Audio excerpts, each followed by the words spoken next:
মানে 1:30 বাজে ঘড়িতে, এখন এখন দুপুরবেলা, গুড নুন বলা যেতে পারে।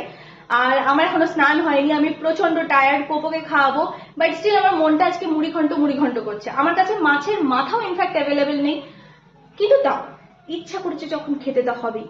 তো একটা ছোট্ট মতো একটা কাতলা মাছের মাথা ছিল, আমি ভাবলাম ওটা দিয়ে আজকে বানিয়ে ফেলবো মুড়িঘণ্ট, কারণ আমি একাই খাবো, মুড়িঘণ্ট খাওয়ার মতো আর কেউ লোক নেই, পোপোর আলাদা রান্না হয়ে গেছে, অভিষেক গেছে অফিস। তো চলো মুড়িঘণ্টটা বানিয়ে ফেলি, অ্যান্ড তারপর খাওয়ার সময় তোমাদেরকে বলছি কেমন হয়েছে। আর তোমাদের দেখাচ্ছি, ওয়েট, দিস ইজ মাছের মাথা, এইটুকু এইটুকু, এটা দিয়ে আমি বানাবো মুড়ি ঘন্ট। আর এটা আমি ভিজে রেখেছি চাল, এটাকে আমি চালটাতে হলুদ আর একটু ঘি দুটো দিয়ে ম্যারিনেট করে রেখেছি, একটু নুন দিয়ে ম্যারিনেট করে রেখেছি। আর দেখাচ্ছি দাঁড়াও, এখানে অ্যাকচুয়ালি আমি ইন্ডাকশনে রান্না করছিলাম, বাট এখন কড়াইটা আমি গ্যাসে চাপিয়ে ফেললাম। এখানে আমি পেঁয়াজ দিয়ে দিয়েছি, এখানে একটু আদা রসুন জাস্ট থেতো করে নিয়েছি। এইবার আমি এটা দিয়ে এখানে গোটা গরম মশলা দিয়ে দিয়েছিলাম। এখন তারপরে এই মশলাটা দিয়ে, মানে আদা রসুন বাটাটা দিয়ে, তারপর চালটা দিয়ে ভালো করে কষিয়ে নেবো, তারপর জল দিয়ে দেবো, দেন ওই ছোট্ট মাছের মাথাটা দিয়ে দেবো, মাছের মাথা। ও সো তারপরে তোমাদের দেখাচ্ছি যে আমার মুড়িঘণ্টটা কিরকম হলো, মানে ঝটপট মুড়িঘণ্ট। ওকে চলো এখন বাই, আসছি আবার ফিরে মুড়িঘণ্টটা বানিয়ে।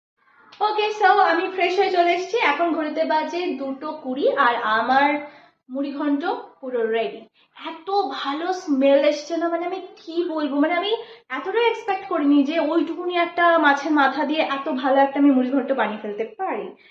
যদিও দুটো রান্না কেউ বিট করতে পারেনি, মানে আমার লাইফে আমি এখনো বিট করাতে পারিনি, যেটা হচ্ছে আমার মায়ের হাতে শুক্তো আর আমার দিদির হাতের মুড়িঘণ্ট। বাট আজকে ওই জুগাড়ো টুগাড়ো করে আমি যে মুড়িঘণ্টটা রান্না করেছি, ইটস নট ব্যাড, মানে ঠিক আছে, বেশ ভালো। আহ